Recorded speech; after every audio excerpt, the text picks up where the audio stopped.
μαχιανοί και ξενοπάτες.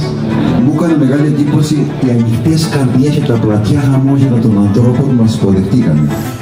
Είναι ένα χωριό στο οποίο άνθησε ο πολιτισμός, οι τέχνες. Προσπαθούμε να συνεχίσουμε την παράδοση.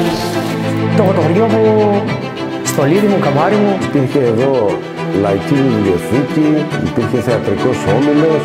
Τα παλιά ρούματα έχουν μεγάλη ιστορία και μεγάλη πολιτισμική παράδοση. Χορός, τραγούδι, θέατρο. Τα παλιά ρούματα είναι μουσική.